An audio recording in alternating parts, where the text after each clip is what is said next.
విన్భక్తి ప్రేక్షకులందరికీ నమస్కారం. మనతో పాటు ఉన్నారు ప్రముఖ ఆధ్యాత్మికవేత్త జ్యోతిష్య పండితులు బ్రహ్మశ్రీ డాక్టర్ గుండెపూడి శివసుధీర్ శర్మ గురుగారు ఉన్నారు. మాట్లాడదాం. నమస్కారం గురుగారు. శ్రీమాత్రే నమః. శ్రీ గురుభ్యో నమః. ఎలా ఉన్నారు? బాగున్నానా? మీరెలా ఉన్నారు? చాలా బాగున్నాను గురుగారు. పౌర్ణమి వస్తుంది, మాఘ మాసంలో వచ్చే పౌర్ణమి. ఆ రోజు విశిష్టత చెప్పండి. ఆ రోజున అందరూ ఎలా వినియోగించుకోవాలి, ముఖ్యంగా ఇంట్లో ఏం చేసుకోవాలి? మనం మాఘ పౌర్ణమి ఎప్పుడు కూడాను మనం చాలాసార్లు చెప్తూ ఉంటాం. ప్రతి నెల ఒక పౌర్ణమి రోజున ఒక నక్షత్రం వస్తుంది. ఆ నక్షత్రం పేరే మాసంగా మారిపోతుందని చెప్తూ ఉంటాం. కానీ ఈసారి నాన్న పోయిన పుష్యమాసంలో వచ్చినటువంటి పౌర్ణమి కానీ, ఇప్పుడు మాఘమాసంలో వచ్చినటువంటి పౌర్ణమి కానీ నక్షత్రాలు కొంచెం అటు ఇటుగా అయింది. అది కూడా ఒక అదృష్టవశాత్తే చెప్తాను. దాని గురించి కూడా తప్పనిసరిగా మఖా నక్షత్రం వస్తుంది. ఎప్పుడు కూడా మాఘ పౌర్ణానికి మఖా నక్షత్రం వస్తుంది. కాబట్టి మాఘమాసం అయింది. అది కొంతమంది మనకి తమిళనాడులో చూడండి, మఖమాసం, అశ్వమాసం, ఇట్లా నక్షత్రాల పేర్లతోనే పిలుస్తుంటారు. మనం ఇంకా వాటికి కొంచెం మార్చుకోనన్నా మాట్లాడుతున్నాం. కానీ ఇలాంటి మాఘ పౌర్ణమి రోజున నిజంగా సముద్రుడికి చంద్రుడికి చాలా దగ్గర సంబంధం ఉంది కదా. పౌర్ణమి రోజున సముద్రం ఎలా ఉంటుంది? ప్రశాంతంగా ఉంటుంది. మాఘ పౌర్ణమి రోజున ఎవరైతే సముద్ర స్నానం చేస్తారో వారికి అఖండమైనటువంటి లక్ష్మీ యోగం కలుగుతుంది. అఖండమైన లక్ష్మీ యోగం. చంద్రుడు, సముద్రుడు, సముద్రంలోంచి వీళ్ళందరూ పుట్టింది కదా. అలాగే ఈ చంద్రకిరణాలు పడినటువంటి సముద్రపు నీళ్లలో ఎవరైతే స్నానం చేస్తారో అష్ట దరిద్రాలు వదిలిపోయి అష్టైశ్వర్య ప్రాప్తి కలుగుతుంది. సముద్ర స్నానం చెయ్యలేము నిజంగా, నదీ స్నానం కనీసం నదిలో స్నానం చేయవచ్చు. అది కూడా చేయలేము, కనీసం ఇంట్లో ఉండేటువంటి నీళ్ళతో స్నానం చేయొచ్చు. మాఘ పౌర్ణమికి రాత్రి కదా చంద్రుడు వచ్చేది. మనం పొద్దునుంచి ఏం చేస్తాం? బద్ధకంగా బడలిగ్గా కూర్చుందామని కాదు. పొద్దునుంచే తప్పనిసరిగా తిథి ఎప్పుడైతే సూర్యకిరణాలతో ప్రారంభమవుతుందో ఆ రోజు మొత్తం కూడా అదే తిథి. మనం ఋషులు పొద్దున్నే సంధ్యావందనం చేస్తారు నాన్న. ఆ ఋషి సంకల్పం అంటాం దాన్ని. ఆ ఋషులు సంకల్పం చెప్పుకునేటప్పుడు సంధ్యావందన సమయంలో ఏ తిథి అయితే చెప్తామో ఆ తిథి ఆ రోజు మొత్తం దాని ప్రభావం ఉంటుంది. దేవతా పూజలకి మాత్రమే ముఖ్యంగా చెప్పాలి అంటే. మిగిలిన పితృకార్యాలకి వాటికి ఆయా సమయాల్లో 12ంటికి ఏ తిథి ఉంటే ఆ తిథి ప్రకారం చేస్తూ ఉంటాం. కానీ ప్రొద్దున ఎవరైతే సూర్యోదయం కాకముందు స్నానం చేస్తారో వారికి ఆ చంద్రుడి చంద్ర సహోదరి అనేటువంటి లక్ష్మీదేవి అనుగ్రహం కలుగుతుంది. చంద్రుడి సిస్టరే కదా లక్ష్మీదేవి. చంద్ర సహోదరి నమో నమః అని చెప్పి మనం అష్టోత్తరం కూడా చదువుతూ ఉంటాం. అలా జరగాలంటే ఏం చేయాలి? ముఖ్యంగా మాఘమాసంలో ఎవరికైతే రాహుకేతువుల దోషాలు ఉంటాయో, ఎవరికైతే సర్పదోషాలు, పితృదోషాలు ఇత్యాది దోషాలు ఉంటాయో వీళ్ళందరికీ మాఘమాసం అనేది ఒక వరం లాంటిది చెప్పుకోవచ్చు. గొప్ప వరం నన్ను. మఖా నక్షత్రం వస్తుంది. ఇప్పుడు ఈసారి ఆశ్లేష నక్షత్రం వచ్చింది. అంటే మఖా నక్షత్రానికి ముందు ఉండేటువంటి నక్షత్రం వచ్చింది. ఈ ఆశ్లేష నక్షత్రం కూడా సర్పజాతికి సంబంధించినటువంటి నక్షత్రం. కాబట్టి ఈ నక్షత్రాలు కలిగినటువంటి ఈ పౌర్ణమి రోజున ఎవరైతే ప్రొద్దున్నే తల స్నానం చేసి, తలంటు స్నానం కాదు తల స్నానం చేయండి, నీళ్లు పోసుకోవటమే, షాంపూలు రుద్దటాలు, మన ఒంటికి నలుగు పెట్టుకోవటాలు ఇలాంటివి కాదు. నలుగు పెట్టుకొని చేసేదాన్ని తలంటు స్నానం అంటాం. మామూలుగా చేసే స్నానాన్ని తల స్నానం అంటాం. రెండింటికి చాలా డిఫరెన్స్ ఉంటుంది. పండగలప్పుడు నలుగు పెట్టుకుంటారు, పుట్టినరోజులప్పుడు దాన్ని తలంటు స్నానం, తల అంటి స్నానం. దీని తల స్నానం. తల స్నానం తలంటు స్నానం నీళ్ళతో స్నానం చేసి ఎవరైతే మహావిష్ణువుని పూజిస్తారో, ఇక్కడ చూడండి, చంద్రుడు చంద్ర సహోదరి లక్ష్మి, సముద్రుడి కూతురు లక్ష్మి, మనం పూజ చేసే విష్ణుమూర్తి భార్య లక్ష్మి. ఎక్కడ చూసుకున్నా లక్ష్మీదేవి లింకప్ అయ్యేది మనకి మొత్తం కదా. అమ్మవారే కనెక్ట్ అవుతుంది. మహావిష్ణువుకి ఎవరైతే తెల్లటి పుష్పాలతో కానీ లేదా తులసీ దళాలతో కానీ స్వామివారికి అష్టోత్తరం పూజ చేసి పాయసం నివేదన చేస్తారో వాళ్ళకి నిజంగా చెప్తున్నాను నాన్న, ఇంట్లో ఉండేటువంటి అలక్ష్మి అంటాం. అలక్ష్మి అంటే దారిద్ర్య దేవత. అలక్ష్మి వెళ్ళి మహాలక్ష్మీదేవి స్థిర నివాస యోగం కలుగుతుంది ఆ ఇంట్లో పౌర్ణమి రోజున చేస్తే. ఉదయం పూట ఈ విధంగా చేసుకుంటూ సాయంకాల సమయంలో లలితా సహస్రనామం కానీ లక్ష్మీ అష్టోత్తరం కానీ మనము ఏమో నివేదనలు పూజలు ఇవన్నీ ఏమక్కర్లా, చక్కగా ప్రశాంతంగా ఉతికిన బట్టలు కట్టుకొని స్నానం చేసిన తర్వాత దీపారాధన సంధ్యాదీపం పెట్టుకొని దీపం దగ్గర ఒక ఎర్ర గులాబీ పువ్వు పెట్టండి. పెట్టి ముగ్గు వేసి దాని మీద దీపం పెడతాం. దీపం ముందు గులాబీ పువ్వు పెట్టేసి ఎవరైతే లలితా సహస్రనామం కానీ లేదా లక్ష్మీ అష్టోత్తరం కానీ వీటితో పాటు ఇంకా అత్యద్భుతమైనటువంటిది ఏంటి అంటే కనకధారాస్తవం. ఆది శంకరాచార్య స్వామి వారు రచించినటువంటి కనకధారాస్తవం. ఆ కనకధారాస్తవానికి కూడా చాలా మంచి గొప్ప చరిత్ర ఉంటుంది నాన్న. ఆది శంకరాచార్య స్వామి వారు సన్యాసం తీసుకున్న తర్వాత భిక్షాటన చేస్తుంటారు ఊళ్ళో. ఒక గృహానికి వెళ్తే అమ్మ భవతీ భిక్షాన్ దేహి అని చెప్పి అడిగాడు ఈయన.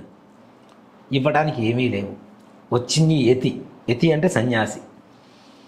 యతి ఇంటి ముందు వచ్చి అడిగిన తర్వాత ఏమి ఇవ్వకుండా పంపించడానికి ఎవరికి మనసొప్పదు, ఇవ్వకుండా ఉండకూడదు కూడా, అది శాస్త్రం. అందుకని మనకి సాధువులు కూడా వచ్చినప్పుడు మనం ఎవరు వచ్చినా పంపిస్తారేమో కానీ సాధువులు వచ్చినప్పుడు కనీసం ఒక గుప్పుడు బియ్యమన్నా వేస్తూ ఉంటారు. కాబట్టి యతి వచ్చాడు, ఏమి ఇవ్వలేకపోతున్నాను, ఏం చేయాలి అని చెప్పి ఆలోచించి ఎక్కడో గిన్నెల్లో ఎండిపోయిన ఒక ఉసిరి పండు తీసుకొని వచ్చి, నాయన నా దగ్గర ఇదే ఉంది నాయన, ఏమీ లేదు, నువ్వు యతీశ్వరుడివి, నువ్వు వచ్చావు, నీకు ఇది ఎక్కడ ఇవ్వగలుగుతున్నాను, నన్ను క్షమించు నాయన అందుట. ఆవిడ తినటానికి కూడా ఏమీ లేనటువంటి పరిస్థితుల్లో యతికి దానం చేయాలి అనేటువంటి ఒక ధర్మ నిరతత ఎక్కడైతే చూశాడో ఆది శంకరాచార్య స్వామి వారు అక్కడికక్కడే కనకధారాస్తవాన్ని చదివారట. చదివిన తర్వాత ఆవిడ ఇచ్చింది ఉసిరికాయ కదా, వాటిలో ఉసిరి చెట్టు ఉంది.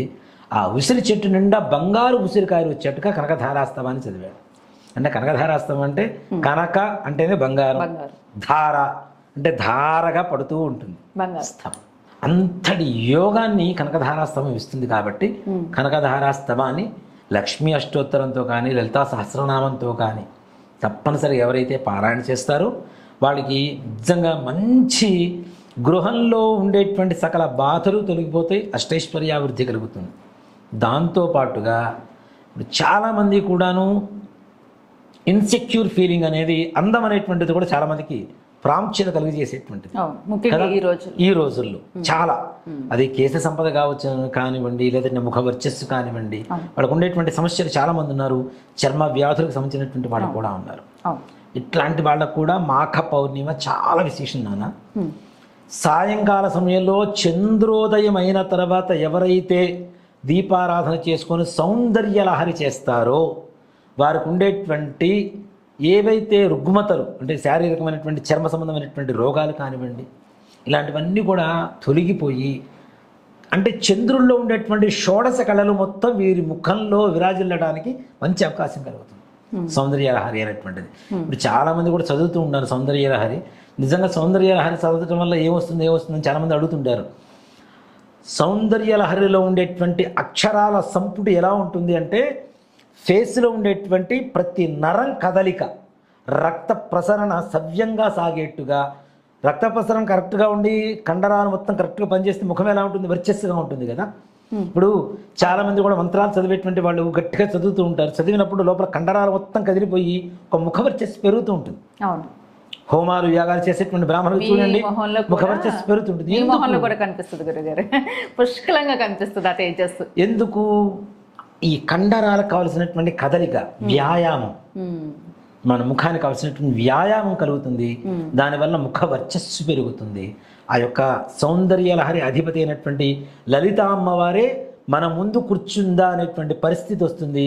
అంటే ఎవరైనా కొంచెం అందం తక్కువగా ఉన్నా మనకు సంబంధం కుదరటం లేదు అనుకున్నటువంటి వాళ్ళకు కూడా ఇది చాలా విశేషమైనటువంటి పారాయణ. సౌందర్యలహరి అనేటువంటిది చాలా విశేషమైనటువంటి పారాయణ. చేయండి తప్పనిసరిగా. అమ్మవారి అనుగ్రహంతో పరిపూర్ణంగా మీ ఇంట్లో అష్టైశ్వర్యాభివృద్ధి, వివాహాది శుభకార్యాలు కానిటువంటి పిల్లలకు కూడా తప్పనిసరిగా వివాహం జరగడానికి మంచి అవకాశం ఉంటుంది. ఇలాంటి రోజునే ఇందాక మనం చెప్పుకున్నాం, ఎప్పుడు మఖా నక్షత్రం వస్తుంది. కొంతమంది ఎవరైతే సంకల్పం చేసుకుంటారో వాళ్ళ అదృష్టవశాత్తు ఆశ్లేష నక్షత్రం వచ్చింది. చాలా తక్కువ, అరుదు. పుష్యమి పోయిన పుష్యమాసానికి కూడా మనకి ఎప్పుడు పుష్యమి నక్షత్రం వచ్చేది ఆరుద్ర నక్షత్రం కలిసి వచ్చింది పోయినసారి. అమావాస్యకు ఉత్తరాషాఢ నక్షత్రం కలిసి వచ్చింది. అలాగే ఈ మాసంలో మాఘమాసంలో ఇంకోటి కూడా ఏంటంటే మాఘమాసం అనేటువంటిది సూర్య భగవానుడు కూడా చాలా ప్రధానమైంది నాన్న. దేనికంటే మకర సంక్రమణం జరిగిన తర్వాత వచ్చేటువంటి మొట్టమొదటి పౌర్ణిమ మనకి మాఘ పౌర్ణిమ. మాఘమాసం అంటేనే సూర్య భగవానుడికి ఇష్టమైనటువంటిది. అలాంటిది మన అమావాస్య అంటేనే సూర్య భగవానుడు, ఉత్తరాషాఢ నక్షత్రం రవి అధిపతి, కాబట్టి అది మంచి విశేషమైనటువంటి రోజు. అలాగే ఇప్పుడు రాబోయేటువంటి మాఘ పౌర్ణిమ ఏదైతే జనవరి 12వ తారీఖు ఉందో ఆ రోజున కూడా చాలా విశేషమైనటువంటిది. ఎవరికైతే వంశ పరంపరగా వస్తున్నటువంటి సర్పదోషాలు, పితృదోషాలు, అలాగే స్త్రీ శాపాలు, దేవతా శాపాలు, బ్రహ్మహత్యాది పాతకాలు, పశుపక్షాది ఏదైతే మనం సంహరిస్తూ ఉన్నామో వాటి వల్ల వచ్చేటువంటి ఆ వధ వల్ల వచ్చేటువంటి దోషాలన్నీ కూడా నివారణ చేసుకోవటం కోసం మంచి, ఒక మాట చెప్పాలంటే అత్యంత శక్తివంతమైనటువంటి పౌర్ణమి. పితృకార్యాలకు ఎక్కువగా మనం అమావాస్యని ప్రధానంగా తీసుకుంటాం, చతుర్దశిని తీసుకుంటాం. అలాగే పౌర్ణమి కూడా ఈసారి వచ్చేటువంటి పౌర్ణమి ఏదైతే ఉందో మాఘమాసంలో వచ్చే పౌర్ణమి ఆశ్లేష నక్షత్రంతో కూడుకున్నది. కాబట్టి ముఖ్యంగా ఈ పితృదోషాలు, స్త్రీ శాపాలు, సర్పదోషాలు ఇటువంటి బాగా బలంగా మన ఇంట్లో ఉన్నాయి అని చెప్పడానికి కారణం మనం చాలాసార్లు చెప్పాము. ఆశ్లేష నక్షత్ర జననం జరిగితే మీకు 7 తరాలు ముందు నుంచి ఉన్నట్టు లెక్క అని చెప్పి మనం చాలాసార్లు చెప్పుకుంటూ వస్తూ ఉన్నాం. అలాంటి ఆశ్లేష నక్షత్రం ఈ పౌర్ణానికి వస్తుంది. పరిపూర్ణంగా మన ఇంట్లో అమావాస్య తొలగిపోయి చంద్రకిరణాలు పరిపూర్ణంగా మన ఇంట్లో ఉండడానికి భగవంతుడు ఇచ్చినటువంటి ఒక వరంగా ఈ మాఘ పౌర్ణమిని మనం ఉపయోగించుకోవడానికి మంచి అవకాశం ఉంటుంది. ముఖ్యంగా వివాహాలు కానిటువంటి పిల్లలు, వివాహమై దాంపత్య జీవితం సరిగా లేనటువంటి పిల్లలు, సంతానం లేనటువంటి పిల్లలు, పుట్టిన సంతానం ఆరోగ్యవంతంగా లేనటువంటి వాళ్ళు, విద్య చదువుకొని జ్ఞాపక శక్తి తక్కువగా ఉండేటువంటి వాళ్ళు, అలాగే ప్రతి ఒక్క చిన్న దానికి కూడా టెన్షన్ పడిపోతుంటారు, చిన్న చిన్న వాటికి కూడా. అలాగే ఎదురు వాళ్ళతో మోసం జరుగుతూ ఉంటుంది. వీళ్ళు మోసపోతూనే ఉంటారు. ఎంతమంది వచ్చినా మేము రెడీగా ఉన్నాం, రాండి మోసపోవడానికి, మీరు వచ్చి మోసం చేయండి అనేటువంటి, అంటే బోళా మనుషులు అంటాం వాళ్ళని. ఇప్పుడు బోళగా ఉండడం తప్పు అని కాదు, కాకపోతే ఇప్పుడున్నటువంటి రోజుల్లో మనం స్వధర్మోనుధనం శ్రేయ, మన ధర్మాన్ని మనం పాటించుకోవాలి. మన కాపురాన్ని, మన సంసారాన్ని, మన వంటిని, మన ఇంటిని, మన చుట్టుపక్కల మనల్ని నమ్ముకున్నటువంటి వాళ్ళని కూడా మంచిగా చూసుకోవాల్సిన అవసరం మనకు ఉంది కదా.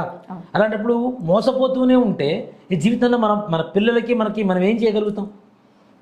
సంసారానికి, కుటుంబానికి కావాల్సినటువంటి అత్యవసర పరిస్థితులు ఏం చేయగలుగుతాం? మన దగ్గరికి ఇప్పుడు వచ్చే వాళ్ళలో చాలామంది ఇదే ఉన్నారు నాన్న. మోసపోతున్నాం, నా కొడుక్కి ఏం వేయలేకపోతున్నాను, నా కొడుకు చదువుకోవడానికి డబ్బు లేకుండా పోయింది, నా భార్యకి హెల్త్ బాగుండలేదు, వాళ్ళకి ఏదైనా చేయించడానికి డబ్బు లేకుండా పోతుంది. ఏంటి అంటే జనాలందరూ మోసం చేస్తున్నారు. ఇలా మోసం చేస్తారు అని గ్రహించి వాళ్ళ పట్ల జాగ్రత్తగా ఉండటానికి కూడా మనం చెప్పబోయేటువంటి ఈ పరిహారం అనేది తప్పనిసరిగా మంచిగా పనిచేస్తూ ఉంటుంది. అలాగే ఇచ్చిన డబ్బులు వెనక్కి రాకపోవటం, తీసుకున్న అప్పులు తీర్చలేకపోవటం, మధ్యవర్తిగా ఉండి డబ్బులు ఇప్పించి అనేక రకాలుగా ఇబ్బందులు పడుతూ, నిజంగా మాట చెప్పండి, నేను చేసిన అప్పు తీర్చడానికే నేను బాధపడేటువంటి పరిస్థితులు ఇవాళ రోజున. ఒక వ్యక్తి తీసుకుంటాడు, ఎంజాయ్ చేయడానికి డబ్బులు తీసేసుకుంటాడు, వాడతాడు, అవతల వాడికి ఎట్లా ఇస్తాడు? ఇవ్వడుగా. ఇది ఎంజాయ్ చేశాడు కదా, నిజంగానే అవతల వాడు కష్టపడి ఇచ్చాడు కాబట్టి మనం కూడా కష్టపడదాం. మనం ఏదో వృత్తికో వ్యాపారం కోసం అప్పు చేస్తున్నామంటే అది ఉండదు. రూపాయి పెట్టేవాడు 10 రూపాయలు పెట్టేస్తాడు వీడు, అప్పుడు తీసుకున్న డబ్బులు వీడు సొంతగా సంపాదించిన డబ్బులు కూడా కాదు. అలా అప్పు ఇవ్వకుండా మానేస్తుంటారు. అలా మధ్యవర్తిగా ఉండి తీసుకొని ఇప్పించి అవి ఇవ్వలేక, నిజంగా చెప్పాలంటే నిన్న ఇవాల్టిలో నా దగ్గరకు వచ్చిన 10 మందిలో ఇదే పరిస్థితిలో ఉన్నారు. మోసం చేస్తున్నారు. ఇలాంటి వాళ్ళకి ఒక జ్ఞానోదయం కలిగజేసేటువంటి పరిస్థితి కానీ, అలాగే ముఖ్యంగా వివాహ వ్యవస్థ చాలా చాలా ఘోరంగా తయారైంది నాన్న. నిజంగా స్వదేశంలో పాటు విదేశంలో కూడా ఇదే తయారైంది. ఇటీవల వచ్చిన జాతకాల్లో నేను గమనిస్తే పెళ్లి చేసుకుంటున్నారు అమ్మాయిలు, అబ్బాయిని బాధ పెట్టడం, అబ్బాయిలు పెళ్లి చేసుకొని అమ్మాయిల్ని బాధ పెట్టడం.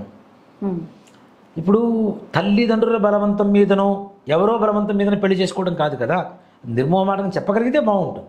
అది చెప్పకుండా చేసుకొని తర్వాత మళ్ళీ బాధపడి ఒక మాట చెప్పాలంటే ఒకసారి పెళ్ళి అయిపోయి విడిపోతే ఇద్దరు రెండో వివాహానికి రెడీగా ఉన్నట్టేగా.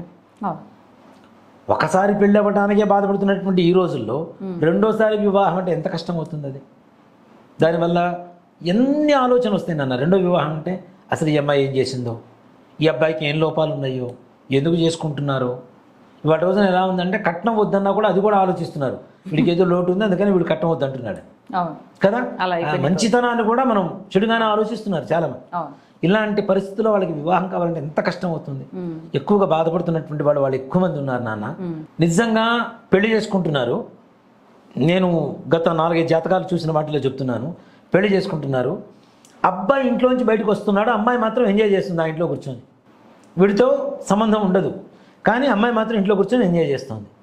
అలా అమెరికాలో కూడా జరుగుతున్నాయి నాన్న ఇటీవల కాలంలో. మన వాళ్ళవే, మన హిందువులవే, మన భారతీయులవే.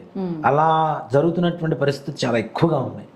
అలాగే వివాహం చేసుకున్న తర్వాత అత్త మామని తల్లిదండ్రులను దగ్గర ఉంచలేకపోవటం, వాళ్ళకి చివరికి ఎలా పరిస్థితి తయారైపోయింది అంటే ఒకరికొకరు తెలియకుండా తల్లిదండ్రులకు రహస్యంగా సహాయం చేసుకునే హీన స్థితికి దిగజారిపోతున్నారు. అరే నిన్ను కన్న తల్లిదండ్రికి నువ్వు పెట్టుకోవడం తప్పు లేదు, ఈయన కన్న తల్లిదండ్రికి ఈయన పెట్టుకోవడం తప్పు లేదు. అది ఇద్దరి మధ్యలో కూర్చొని అవగాహన ఉంటే మంచిగా ఉంటుంది. చివరికి అబ్బాయి తల్లిదండ్రికి ఏదైనా 10 రూపాయలు పంపించాలంటే భార్యకి తెలియకుండాను అప్పు చేసో, జీతం ఇంతే వస్తుందని చెప్పి కొద్దిగా దాచిపెట్టి సహాయం చేయడం, ఈ పరిస్థితులు కూడా ఉన్నారు నాన్న. అంటే ఆడవాళ్ళు అలానే తయారయ్యారు, మగవాళ్ళు అలానే తయారవుతున్నారు. నిజంగా ఇందులో ఇంకోటి ఏంటంటే ఆడవాళ్ళు కొంతమంది భర్తలు వాళ్ళ ఆస్తి మీద మనకి దేనికి మీ పుట్టింటి ఆస్తి మీద అని చెప్పి అనేవాళ్ళు కొంతమంది ఉంటే, కొంతమంది భార్యను ముందుంచి కోర్టులో కేసు వేసి అమ్మాయి వాళ్ళ అన్నదమ్ముల మీద తల్లిదండ్రుల మీద కోర్టులో కేసులు వేసి లాక్కొచ్చి వీధిని పెట్టేటువంటి రకాలు కూడా చాలామంది ఉన్నారు. ఈ అమ్మాయి బాధపడుతుంటుంది, భర్త మాట కాదనలేదు, తల్లిదండ్రులను బాధ పెట్టలేదు, అయినా సరే వేయవలసింది. కొంతమంది భర్త వద్దన్నా సరే వేసేటువంటి ఆడవాళ్ళు కొంతమంది ఉన్నారు. తల్లిదండ్రులు తప్పనిసరిగా నాకు రావాల్సింది నా ఆస్తి. ఇప్పుడు నిజంగా నాన్న తల్లిదండ్రికి హెల్త్ బాగాలేదు, మనం ఏమైనా ఆడపిల్ల ఏమైనా ఖర్చు పెట్టిందా? లేదు. వాళ్ళు ఏమైనా అప్పులు పాలయ్యారు, అప్పులు ఏమైనా తీరుస్తుందా? కానీ ఆస్తి ఉంటేనే నాకు కావాలి అంటే అది కూడా తప్పు కదా నాన్న. వాళ్ళు ఇచ్చేది ఇస్తారు, ఆనందంగా ఇస్తారు. దాంట్లో ఒక మాట చెప్పాలి అంటే మగపిల్లల కంటే ఎక్కువగా అతి జాగ్రత్తగా ఎవరిని చూసుకుంటారంటే ఆడపిల్లల్ని చూసుకుంటారు. మరి మొదటి నుంచి ఇంట్లోంచి బయటికి పోతున్నావు, ఎక్కడికి పోతున్నావు, ఇంటికి వస్తావు, ఎవరితో వెళ్తున్నావు, ఏం చేస్తున్నావు, ఎక్కడున్నావు, వెళ్ళిన తర్వాత కూడా 10 సార్లు ఫోన్ చేసి వస్తున్నావా, తొందరగా రా అని చెప్పి మగపిల్లాడికి అన్నిసార్లు చెప్పరు కదా. ఆడపిల్లకి ఎందుకు చెప్తున్నారు? జాగ్రత్త. మరి పెళ్ళైన తర్వాత కూడా అమ్మాయి ఆనందంగా ఉండాలని కోరుకుంటారు కదా తల్లిదండ్రులు కూడా. అలాంటి పరిస్థితులు కూడా తల్లిదండ్రులు పీడించేటువంటి లక్షణాలు ఉండటం, ఇలాంటి బాధలు. కొడుకులు ఉంటారు, ఆస్తులు తీసుకుంటారు, తల్లిదండ్రులను వీధిని పడేస్తారు. నిజంగా కొన్ని చూస్తుంటే నాన్న ఎంత బాధేస్తుందంటే, కొంతమంది ఉంటారు లక్షలు సంపాదించాలన్న ప్రయత్నం ఉండదు, ఇంట్లో ఉన్న పెళ్ళానికి భోజనం పెడితే చాలు కదా అనుకునేటువంటి ఉన్నవాళ్ళు కూడా ఉంటారు. నిజంగా అట్లాంటి వాళ్ళని చూస్తుంటే నాకు అదే అనిపిస్తుంది. ఇది కాదు మనం సంపాదించుకుంటున్నాం, మనం తింటున్నాం, ఇది కాదు మనం చేయాల్సింది. ఏదో చేయాలి, ఏదో చేయడానికే భగవంతుడు మనల్ని ఇక్కడికి పంపించాడు కాబట్టి అది చెయ్యాలి అనేటువంటి నిర్ణయం నాకు నిన్నామున్నట్లు మరీ దృఢంగా తయారైపోయింది. ఇవి పరిస్థితులు చూసి వీళ్ళందరినీ చూసి అసలు ఎంత ఘోరంగా వాళ్ళు చెప్పుకుంటుంటే నా కళ్ళలో నీళ్ళు వస్తున్నాయి, బాధ వేస్తుంది. అసలు బయట కొంతమందిని చూస్తున్నా, తల్లిదండ్రులు అంటే కొడుకు ఏం చేస్తున్నాడమ్మా, గవర్నమెంట్ జాబ్ అండి, ఏం అడుక్కుంటూ ఉంటుంది. ఏంటి అంటే ఇంట్లో ముసలానికి ఆరోగ్యం బాగాలేదయ్యా, చిన్న పూరుగుడిసెలో ఉంటాం, లేదంటే రోడ్డు మీద పడుకుంటున్నాం. నిజంగా కొడుకును కన్న తర్వాత తల్లిదండ్రులకు అంత ఘోరమైన పరిస్థితి ఏంటి నాన్న మరి కదా. అలాంటి పరిస్థితులు రాకుండా ఉండడానికి, అలాగే వ్యాపారం బాగుండడానికి, ముఖ్యంగా రాజకీయ నాయకులకి ఉన్నత పదవి అందని ద్రాక్షలాగా ఉంటుంది. వచ్చినట్టే వస్తుంది, టక్కన ఎవరొకళ్ళు దొరకపోతారు. అయిపోయింది కన్ఫామ్, రేపు పొద్దున నేను ప్రమాణ స్వీకారం చేయడానికి వెళ్ళాలి అనుకున్న పరిస్థితుల్లో కూడా వేరే వ్యక్తి వచ్చేస్తుంటాడు. అది ఉద్యోగాల్లో కూడా, రాజకీయ నాయకులనే కాదు ఉద్యోగస్తుల్లో కూడా. ఇప్పుడు ఒక సాఫ్ట్వేర్ కంపెనీ తీసుకుందాను నాన్న, అమెరికా వెళ్ళడానికి ప్రాజెక్ట్ ఒకటి ఉంటుంది. నువ్వు కరెక్ట్, నేను ఇది చేస్తాను, తప్పనిసరిగా బాస్కి నేను నీ గురించి చెప్తాను, నువ్వు వెళ్తే కానీ రెడీగా ఉన్నాను అంటాడు. తీరా వచ్చేసరికి బాస్ వేరే వాళ్ళని సెలెక్ట్ చేస్తాడు, పంపి నోటి దాకా వచ్చిన ఆహారం నోట్లోకి పోకుండా కింద పడిపోతుంది కదా. ఇలాంటివి కూడా నిరాశాపరమైనటువంటి జీవితాన్ని మాత్రమే వాళ్ళు అనుకుంటుంటారు. నిజంగానే భగవంతుడు కూడా నమ్మలేని పరిస్థితి వచ్చేస్తుంది వాళ్ళు. అరే నేను పుట్టినప్పటి నుంచి ఇదే చూస్తున్నాను, నాకేంటి పరిస్థితి ఏంటి, విరక్తి కలుగుతుంది. ఇలాంటి పరిస్థితులు కూడా అధిగమించడానికి ఒక పరిహారం. అలాగే ఏదైతే వృత్తి చేస్తున్నామో చేసిన వృత్తిలో కూడాను ఉన్నత స్థితి. కొంతమంది ఉంటారు, వాళ్ళు ఊహ తెలిసినప్పటి నుంచి కష్టపడుతూనే ఉంటారు. ఏదో మనం పూర్వకాలంలో కనుక భారతదేశం అభివృద్ధి చెందుతున్న దేశం అని చెప్పి చూస్తూనే ఉంటారు, ఇప్పటికీ చూస్తూనే ఉంటాం కదా. అది ఎప్పుడు అభివృద్ధి చెందింది అనేది చెప్పము, చివరికి వీళ్ళ పరిస్థితి కూడా అదే పరిస్థితిలో ఉంటుంది. ఇప్పుడు సంపాదిస్తూనే ఉంటారు, ఓకే బాగానే ఉండబోతుందేమో చివరికి వచ్చేసరికి భార్య పిల్లలు జీవితం మొత్తం అలానే గడిచిపోతూ ఉంది. సంపాదించుకున్నది చుట్టుపక్కల స్నేహితులు చేరి వీళ్ళని టెంప్ట్ చేసి వీళ్ళని పొగిడో రిక్వెస్ట్ చేసో ఏడ్చో అవసరం ఉన్నా లేకపోయినా వీళ్ళ దగ్గర డబ్బులు తీసుకొని ఎగ్గొట్టిపోయే వాళ్ళు అధికంగా ఉన్నారు. ముఖ్యంగా ఇది కూడా పూర్వజన్మ రుణానుబంధమే తప్పనిసరిగా. ఇలాంటి పరిస్థితుల నుంచి బయటికి రావాలి, పిల్లలకి పెళ్ళిళ్ళు అవ్వాలి. పెళ్ళవడం అనేది పెద్ద సమస్య కాదు నాన్న, మంచి సంబంధం కుదరాలి. పెళ్ళైన తర్వాత వాళ్ళ వైవాహిక జీవితం ఆనందమయంగా ఉండాలి. అలాంటి పరిస్థితులు రావాలన్నా తప్పనిసరిగా మాఘ పౌర్ణిమ ఆశ్లేష నక్షత్ర పూర్వకమైనటువంటి మాఘ పౌర్ణిమ రోజున ఎవరైతే మోక్షనారాయణ బలి అనేటువంటి పూజా కార్యక్రమాన్ని గోకర్ణంలో చేయించుకుంటారో, నిజంగా చెప్తున్నా 7 తరాలు కాదు 14 తరాల నుంచి వస్తున్నటువంటి పితృదోషాలు కూడా సంపూర్ణంగా నివారణ కలగడానికి అవకాశం కలిగినటువంటి రోజు మాఘ శుద్ధ పౌర్ణమి ఆశ్లేష నక్షత్రంతో కూడుకున్న రోజు. తప్పనిసరిగా ఇక్కడ ఇంకోటి కూడా చెప్తున్నానన్న, వాళ్ళు వీళ్ళని తీసి పక్కన పెడితే ఇప్పుడున్నటువంటి ప్రపంచంలో ప్రతి ఒక్కరికి పితృదోషము, స్త్రీ శాపమో, దేవతా శాపమో, బ్రహ్మత్యా పాతకాలు, పశుపక్షాది వధ దోషాలు ఏ ఒకటి వస్తుంటే తెలియకుండా పామును కొట్టించడం. ఇందాక ఒక ఆవిడ ఫోన్ చేశారు యూఎస్ నుంచి, నేను మా పొలానికి కంచె వేయించానండి, కంచె వేయించేటప్పుడు ఈ ఫిన్సింగ్ పెడతాం కదా ఐరన్ది, ఆ రెండింటి మధ్యలో పాము ఇరుక్కుపోయింది, ఎక్కడ ఇరుక్కుపోయింది అది చనిపోయింది. ఆ మరుసటి నెలలోనే మా బాబాయ్ గారు కొడుకు చనిపోయాడు నుంచి. అంటే దాని వధ అనేది ఎంత భయంకరంగా ఉంటుందో చూడండి. సర్పవధ కూడా. ఇలాంటి దోషాలు పోవడానికి కూడా నిజంగా ఇదగం సర్పేభ్యో హవిరస్తు దుష్టం ఆశ్లేష ఏషామనుయంతి చేత. ఆశ్లేష నక్షత్రమే సర్ప నక్షత్రం కాబట్టి మనకి చాలామంది పితృదోషాన్ని, స్త్రీ శాపాన్ని సర్పదోషాలని చెప్తూ ఉంటాం. అసలు సర్పదోషకారకం కూడా స్త్రీ శాపాలు, పితృదోషాలే. వాటి వల్లనే ఇవన్నీ వస్తూ ఉంటాయి. ఈ కుజదోషాలు కానివ్వండి, మోర్ దెన్ కుజదోషం. అంతకుముందు మనం చెప్పుకున్నాం, శుక్రకుజుల కాంబినేషన్ ఏదైతే ఉంటుందో, షష్టాష్టక భావస్థితి, ద్వాదశ భావస్థితి, సమసప్తకాలు లగ్నంలో లేదంటే చంద్రుడితో ఇద్దరు కలిసి ఉండడం కానీ, పంచమ దృష్టి కానీ, తృతీయ దృష్టి కానీ, ఇవన్నీ కూడాను మనకి ఓ మాట చెప్పాలంటే ముఖ్యంగా ఇంట్లో ప్రతి ఒక్కరూ బాధపడేటువంటి కారణం అవుతుంది, స్త్రీ శాపం అవుతుంది. అలాగే పితృదోషాలు. చిన్న వయసులో ఎవరైతే 60 సంవత్సరాల లోపల మన పూర్వీకులు చనిపోయి ఉన్నారో, ఇంట్లో ఆడవాళ్ళని బాధ పెట్టి ఉన్నారో, ఆడవాళ్ళు ఉండగానే, ఇంట్లో భార్య ఉండగానే రెండో వివాహం చేసుకుని ఇంట్లో ఆడవాళ్ళని బాధ పెట్టడం, శారీరకంగా హింసించడం, ఆడపిల్లే పుట్టిందని చెప్పి వదిలేయటం, కొట్టడం, ఇవన్నీ కూడాను నిజంగా బ్రహ్మత్యాది పాతకాల కంటే ఇంకా ఎక్కువ అని చెప్తా. మానసికంగా బాధపడితే ఇంకా ఎక్కువ కదా. శారీరకంగా, మానసికంగా. ఇప్పుడు కొట్టినా బడి చెప్పుకోలేరు, తిట్టినా బడి చెప్పుకోలేరు, లోపల ఏడుస్తూ ఉంటారు. ఎంత సహారమూర్తులు ఆడవాళ్ళు లోపల బాధపడుతూ ఉంటారు. ఇప్పుడున్న జనరేషన్ అలా లేదు. నిర్మోహమాటంగా తిట్టేస్తున్నారు, నువ్వు వెధవా అని చెప్పేస్తున్నారు మొహం మీద కదా. అది కూడా బాధే కదా మరి, ఆడవాళ్ళని బాధ పెట్టడం కూడా. కాబట్టి ఇవన్నీ దోషాలు పోవడం కోసం తప్పనిసరిగా మన మాఘ పౌర్ణమి ఆశ్లేష నక్షత్రం కలిసి వచ్చింది. మనందరూ అదృష్టం. గురుగారు మీరు చెప్పిన ప్రతిసారి ఏదో ఒక ప్రత్యేకత చెబుతున్నారని చెప్పి చాలా మంది చెబుతున్నారు. ప్రత్యేకత ఉన్నప్పుడే నిజంగా మన సంకల్పం అలా జరుగుతుంది నాన్న. ఇది మన సంకల్పం కాదు, మీ దారిద్ర్యాన్ని సమూలంగా శాశ్వతంగా నివారణ చేయడం కోసం గోకర్ణంలో ఉన్నటువంటి మహాబలేశ్వరుడు చేసినటువంటి సంకల్పాన్ని మన ద్వారా జనాల్లోకి తీసుకెళ్తున్నారు. అంతే. అంతేగాని ఇది మనం చేస్తున్న సంకల్పం కాదు. నిజంగా మాఘ పౌర్ణమికి వెళ్దాం అనుకున్నాం, అనుకున్న రోజు చూస్తే ఆశ్లేష నక్షత్రం వచ్చింది. అంతకంటే అదృష్టమే ఉంటుంది ఇంకా. అవును. ప్రతిసారి కూడాను ఒక దివ్యమైనటువంటి రోజుని, అంటే ఇక్కడ ఒకటే చెప్తానన్నా, భగవంతుడి సంకల్పం ఏంటి ఇక్కడ అంటే, మనం గోకర్ణం తీసుకెళ్ళి మోక్షనారాయణ వరి చేయించడం కాదు. ఈ రోజున చేయించి వీళ్ళ దరిద్రాన్ని తీసేయండిరా, ఈ దారిద్ర్య బాధకి నివారణ మీరు కాండిరా అని చెప్పి మన ద్వారా భగవంతుడు చెప్పిస్తున్నాడు అంతే. ఆయన సంకల్పాన్ని మనతో చెప్పిస్తున్నాడు. అక్కడికి వెళ్ళినటువంటి ప్రతి ఒక్కరికి పని అవ్వాలని చెప్పి మహాబలేశ్వరుడు సంకల్పం చేస్తున్నాడు.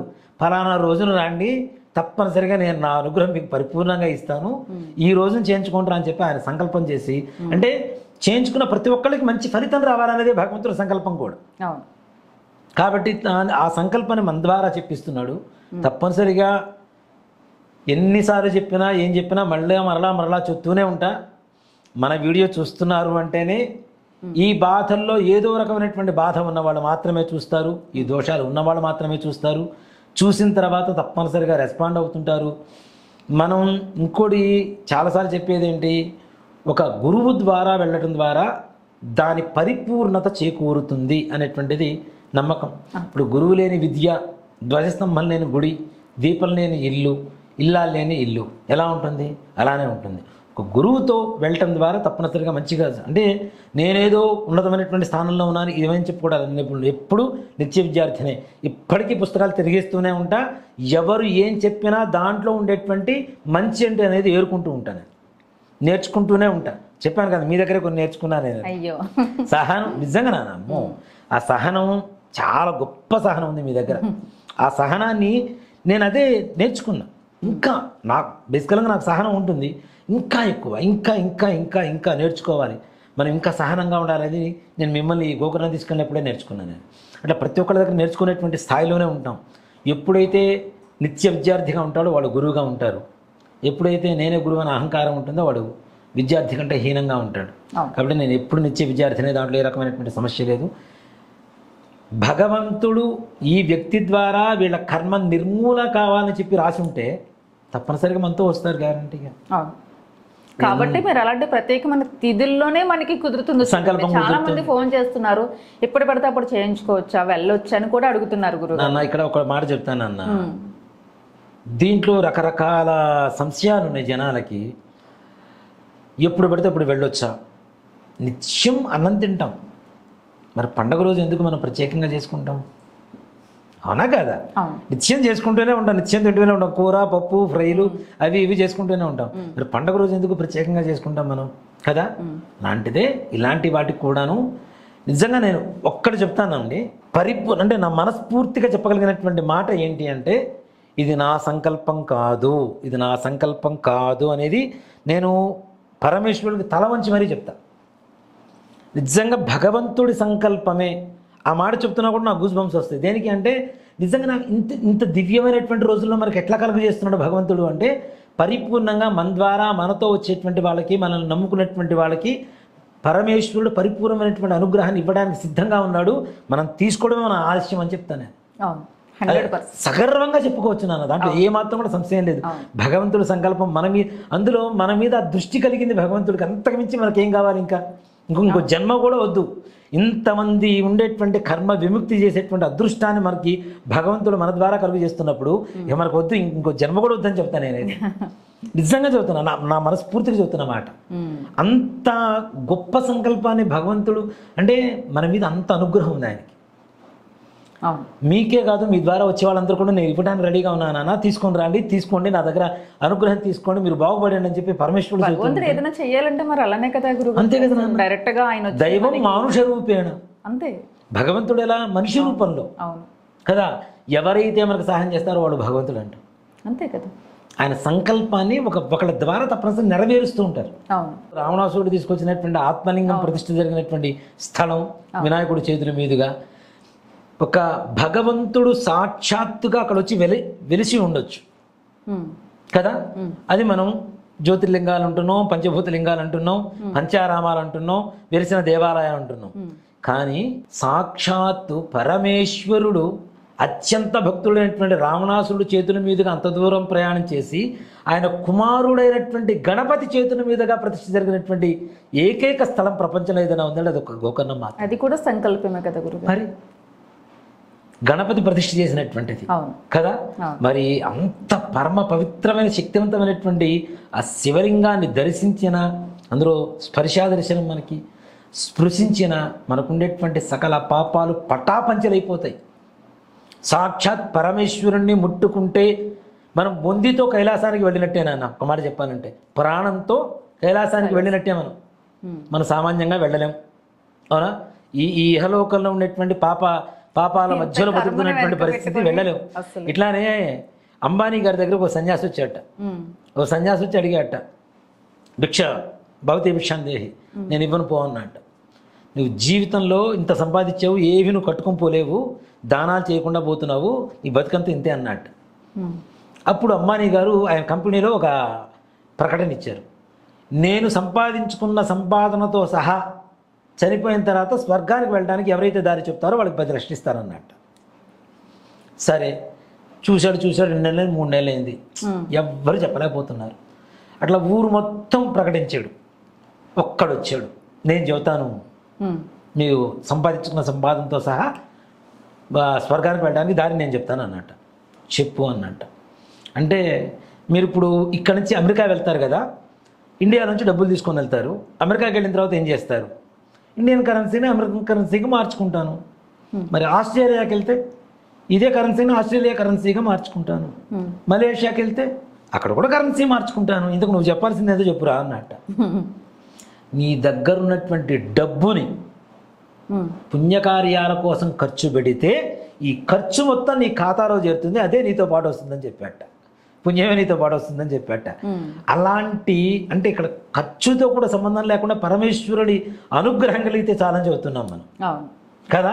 కాబట్టి ప్రతి ఎవరైనా సరే నాన్న, ఈ వీడియో చూసిన వాళ్ళు మీకు అంటే చూసిన వాళ్ళే కాకుండా పక్క వాళ్ళతో కూడా చెప్పండి. నిజంగా మనకు వస్తున్నటువంటి కాల్స్ కానీ మనకు వస్తున్నటువంటి ఆదరణ కూడా అదే. ఒకళ్ళు చేయించుకొని వచ్చి పక్క వాళ్ళకి చెప్తున్నారు, బాగుంది చేయించుకొని మొత్తం బంధువుల్లో మనకు కాల్స్ వస్తున్నాయి. ఎందుకు వస్తున్నాయి అంటే వీళ్ళకి బాగుంటేనే కదా పక్క వాళ్ళకి బాగుండేది. వాళ్ళకి చెప్పగలిగేది నేను తిన్న తర్వాత శబరి ఎంగిలి పళ్ళు ఎట్లా అయితే రాముడికి పెట్టిందో అదేవిధంగా గోకర్ణ క్షేత్రం గురించి, గోకర్ణంలో జరిగేటువంటి మోక్షనారాయణ బలి గురించి భవిష్యత్తులో చెప్తున్నానన్న ఒక కేర్ ఆఫ్ అడ్రస్, పాప నిర్మూలన కర్మ విముక్తికి కేర్ ఆఫ్ అడ్రస్ గోకర్ణం అనేటువంటిది సువర్ణాక్షరాలతో లిఖించబడుతుంది. దానికి అంతో ఇంతో 2 సమిధులు మీరు నేను అవుతున్నందుకు సంతోషంగా. ఖచ్చితంగా ఈ మాట నిజమవుతుంది. నిజమన్నా? అది నాకు నిజంగా తెలుస్తుంది. ఇప్పుడు మీరు చెప్తుంటే ప్రతిసారి మీకు ఒక మామూలు విషయాలు మాట్లాడుతున్నప్పుడు కంటే ఈ విషయం మాట్లాడుతున్నప్పుడు ఇందాక నుంచి ఇంకా బలం ఎక్కువైపోతుంది, మీకు ఎనర్జీ ఎక్కువ వచ్చేస్తుంది, హ్యాపీనెస్ కనిపించేస్తుంది మీ ఫేస్ లో. ఎంత చెప్పినా తరగని. అవును, మహాస్థలం. ఖచ్చితంగా మీ ద్వారా ఎవరికైతే దరిద్రం ఉందో, ఎవరికైతే కర్మ ఉందో పోగొట్టుకోవడానికే మీ సంకల్పం ప్రతిదీ జరుగుతుంది కాబట్టి తప్పనిసరిగా రాండి, ప్రతి ఒక్కరు రాండి, చేయించుకోండి, మీకుండేటువంటి బాధల నుంచి విముక్తి పొందండి. తప్పనిసరిగా వెంటనే రిజల్ట్ వస్తుందని ఎప్పుడూ చెప్పను, కొంచెం టైం తీసుకుంటుంది. ఆ టైం తర్వాత అయినా సరే మన జీవితంలో మరలా బ్యాక్ స్టెప్, వెనక అడుగు వేయటం అనేది ఉండదు. ఇంకా ఉన్నతమైనటువంటి స్థానాలకి అధిరోహణ చేయడం తప్పితే సెట్ అయిపోతుంది లైఫ్ 100%. అన్న దాంట్లో అనుమానం. వెంటనే రిజల్ట్ వచ్చిన వాళ్ళు కూడా చాలా మంది. ఇప్పుడు మొన్న ఒక ఆయన ఫోన్ చేశారు, గురుగారు మీరు ఎప్పుడో మమ్మల్ని తీసుకొని వెళ్ళారు, మేము వచ్చేసాము, మాకు చాలా బాగుంది గురుగారు, చాలా మంచి మార్పు కనపడింది, నాకు అర్థమైపోతుంది నా భవిష్యత్తు బంగారమయంగా మారిపోతుంది, మా అన్నగారు కొడుకున్నాడు వాడిని కూడా తీసుకెళ్ళాను. అయ్యో రమ్మని చెప్పండి, అయ్యో డైరెక్టర్ రమ్మని చెప్పండి, పూజ చేస్తాను. కాన్ఫిడెంట్ ఒక ఎనర్జీ అయిపోయింది, అబ్బా మన లైఫ్ లో నరకం అంతా అయిపోయింది, సంతోషంగా రెడీగా ఉన్నామని కాన్ఫిడెంట్ తోనే వస్తాం అక్కడికి. ఒక అబ్బాయికి మ్యారేజ్ గురించి వచ్చాడు లాస్ట్ టైం, ఎప్పుడు మ్యారేజ్ సెట్ అయింది ఇప్పుడు అబ్బాయికి. ఎప్పుడు లాస్ట్ అమావాస్యకి ఎప్పుడు వచ్చారు ఆయన. నాన్న మొన్న నాకు గోకర్ణంలో ఉన్న రోజున ఫోన్ చేశారు నాన్న ఒక అతను, వీసా రావట్లా ఆయనకి, ఆ వీసా కోసం చేశారు. కాబట్టి నేను లైవ్ లో మనుషులను కూడా పిలిపిస్తాను నేను మీకు. ఆయన ఒకటే మాట చెప్పారు, గురుగారు మీరు గోకర్ణంలో పూజ చేయించుకుంటే ఫిబ్రవరి 1st వీక్లో కల్లా మీకు వీసా వస్తుందని చెప్పారు. మొన్న 8వ తారీఖు మనం పూజ చేయించింది 29వ తారీఖు, వీసా ఓకే అయిపోయింది గురుగారు అని చెప్పి ఫస్ట్ కాల్ మీకే చేస్తారని చెప్పి ఫోన్ చేశారు. చాలా మంది చేస్తున్నారు. ఎలాంటి పని అయినా సరే, ఎంత కష్టతరమైనటువంటి పని అయినా, ఎన్నో సంవత్సరాల నుంచి, ఎన్నో జన్మల నుంచి, ఎన్నో తరతరాల నుంచి నాటుకుపోయినటువంటి దారిద్ర్య బాధలు ఏవైనా సరే ఇహలోకంలో ఉన్నటువంటి ప్రతి బాధ నివారణి మోక్షనారాయణ బలి చెప్పడంలో ఏమాత్రం కూడా సందేహం లేదు నాన్న. అది చేయించుకున్న వారి జన్మధన్యం, వాళ్ళ పూర్వీకుల ఆత్మ ఘోష నశిస్తుంది, ఆత్మశాంతి కలుగుతుంది. అలాగే మన వంశాభివృద్ధి కూడా నిరంతరంగా నిర్విరామంగా నిరాటంకంగా ముందుకు సాగుతుంది.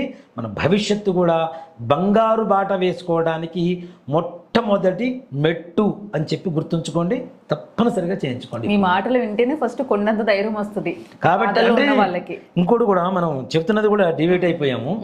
ప్రతిరోజు చేయించుకోవాల్సిన పరిస్థితి కాదు ఇది. మంచి రోజు ఏదైతే సంకల్పం ఉంటుందో ఆ రోజు చేయించుకోవడం అనేది ఉత్తమం.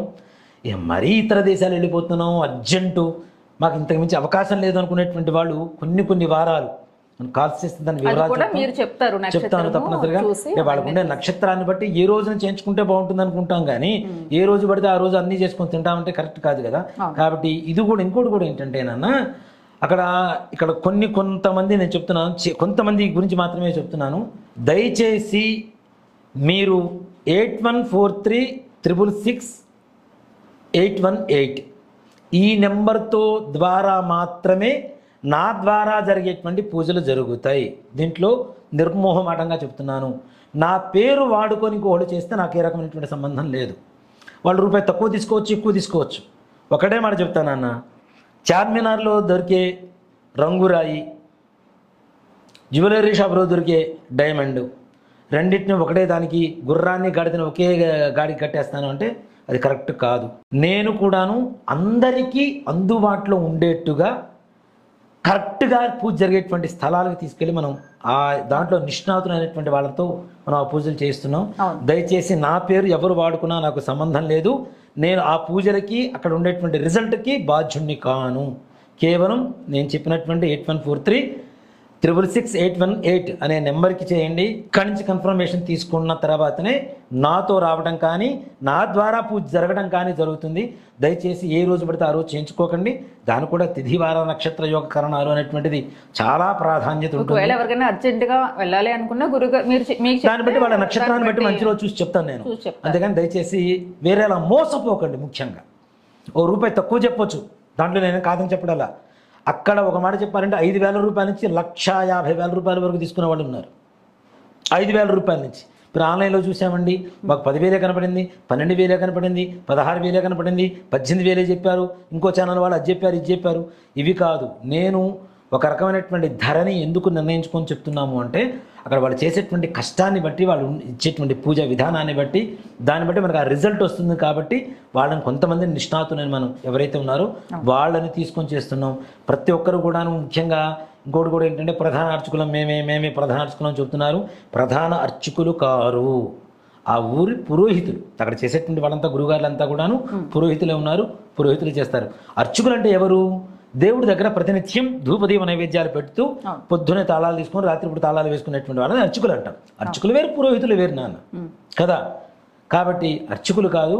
అలా మీరు కొంతమంది చెప్తున్నారు, మోసపోకుండా దయచేసి నా ద్వారా రావాలి, తప్పనిసరిగా మీ విధానం నచ్చింది అనుకున్న వాళ్ళు నేను చెప్పిన నెంబర్కి ఫోన్ చేయండి, కన్ఫర్మ్ చేసుకోండి. 100% రాండి. దానికి తగ్గ ఆ పూజకి తగినటువంటి ఆ రెస్పాన్సిబిలిటీ ఏదైతే ఉందో అది నేను తీసుకుంటాను. ఆ గురుగారి దగ్గరికి వెళ్ళి 1-2 సార్లు మాట్లాడతాం. 2 రోజుల ముందు నుంచే మా మనుషులను పంపిస్తున్నాం. మన మనుషుల్ని పంపించి అక్కడ కావాల్సినవన్నీ కూడా ఏర్పాట్లు చేయిస్తున్నాం. మీరు వచ్చిన తర్వాత ఇబ్బందులు పడకుండా. మొన్న నాన్న నిజంగా ఎంతమంది ఒక అమ్మాయి నమ్మి పేరు ఝాన్సీ. ఆ అమ్మాయితో ఒకటే మాట చెప్పింది, అబ్బా ఎంత బాగా చేశారండి, ఇంత బాగా చేశారండి, ఇంత బాగా జరుగుతుందని. నిజంగా అంటే ఇక్కడ చిన్నవాళ్ళ దగ్గర నుంచి సెలబ్రిటీస్ వరకు అందరికీ ఏదో రకమైన బాధ ఉంటుంది. చెట్టుకు ఎంత చెట్టుకు అంత గాలి, అవునా? ఆదాయానికి మించినటువంటి బాధలు అంతే కదా నాన్న. ఆదాయం ఒక్కటే కాదు కదా, రకరకాలుగా ఉంటాయి. కాబట్టి ఎవరికైనా సరే, ఎలాంటి వారికైనా సరే ఈ పూజ చాలా అవసరం. చేయించుకోండి. మీరు ఒక్కళ్ళే కాదు, మంచి అనేది పంచుతూ ఉంటే పెరుగుతూ ఉంటుంది. కాబట్టి మీ పక్క వాళ్ళకు కూడా చెప్పండి, తప్పనిసరిగా తీసుకొని రండి. మీతో అంటే ఈ వీడియో చూస్తున్నటువంటి వాళ్ళకి దోషం ఉందని నేను కన్ఫామ్గా చెప్తాను. అలాగే మీతో పరిచయం ఉన్నటువంటి వ్యక్తులకు కూడా ఆ దోషాలు ఉంటేనే మీకు పరిచయం అవుతారు. కాబట్టి మీరు వాళ్ళ సన్నిహితులు, అంటే వాళ్ళ మంచి కోరుకుంటారు. కాబట్టి వాళ్ళకు కూడా చెప్పండి, వాళ్ళని కూడా తీసుకొని రండి. మీ బంధువులకు కూడా చెప్పండి. తప్పనిసరిగా అందరు మీకుండేటువంటి బాధ నివారణకి నేను కారణమవుతుంటే పరమేశ్వరుడు మీ ద్వారా ఇంకెంతమంది బాధలను నివారణ చేయడానికి సంకల్పం చేశాడు మీరే నిర్ణయించుకోవాలి.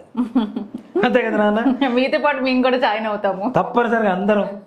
కాబట్టి అందరి బాధలు తీర్చడం, పూజ చేయించుకోండి, మంచి స్థాయి పొందుతారని చెప్పడంలో ఏమాత్రం కూడా సంశయం లేదు. పౌర్ణమి చాలా మంచిది ఇది కాబట్టి చక్కగా బుకింగ్స్ ఎప్పటి నుంచి స్టార్ట్, ఎప్పటి వరకు క్లోజ్? బుకింగ్ ఈ రోజు నుంచి ప్రారంభించండి. దయచేసి 8వ తారీఖు వరకు మాత్రమే బుకింగ్స్ పెట్టండి. 11వ తారీఖు బయలుదేరుతాం మనం, 12వ తారీఖు పూజ, మళ్ళీ 12 సాయంత్రం అక్కడ బయలుదేరుతాం, 13 పొద్దున హైదరాబాద్లో ఉంటాం. కాబట్టి దయచేసి 8వ తారీఖు వరకు మాత్రమే బుకింగ్స్. 8వ తారీఖు వరకు డేట్ ఉంది కదా మేము అప్పుడు చేసుకుంటాం అనే పరిస్థితి వద్దు. దయచేసి ముందుగా నమోదు చేసుకోండి. అప్పటికప్పుడు జనాలు ఎక్కువైపోతే 5వ తారీఖే మేము మొత్తం బుకింగ్స్ ఆపేయచ్చు. లాస్ట్ టైం అట్లనే అయింది. కాబట్టి దయచేసి 8వ తారీఖు వరకు డేట్ ఉంది, టైం ఉంది కదా అని అనుకోకండి. ముందుగానే దయచేసి నమోదు చేసుకోండి, త్వరపడండి. మంచి సువర్ణ అవకాశాన్ని, ఇదేదో వ్యాపారపరమైనటువంటి వ్యాపార దృక్పథమైనటువంటి ప్రకటనలు కాదు, ఇది మనందరం బాగుండాలి, అందులో మనం ఉండాలనేటువంటి ఒక శివ సంకల్పమస్తు, తన్మే శివ సంకల్పమస్తు. కాబట్టి శివుడి సంకల్పంతో చెబుతున్నటువంటి మాటలు అని చెప్పి నేను పరిపూర్ణంగా విశ్వసిస్తున్నాను, నా మనస్ఫూర్తిగా చెప్తున్నాను. దయచేసి ఆ పూజా కార్యక్రమంలో పాల్గొనండి. మనకు ఉండేటువంటి అన్ని బాధలు తొలగించుకొని అందరం సుఖంగా సంతోషంగా అష్టైశ్వర్యాలతో మనం అనుకున్నటువంటి ప్రతి పని కూడా సకాలంలో నిర్వర్తించేటువంటి శక్తిని పరమేశ్వరుడు ఇవ్వాలని చెప్పి మనస్ఫూర్తిగా కోరుకుంటూ శ్రీమాత్రే నమః, శ్రీ గురుభ్యో నమః.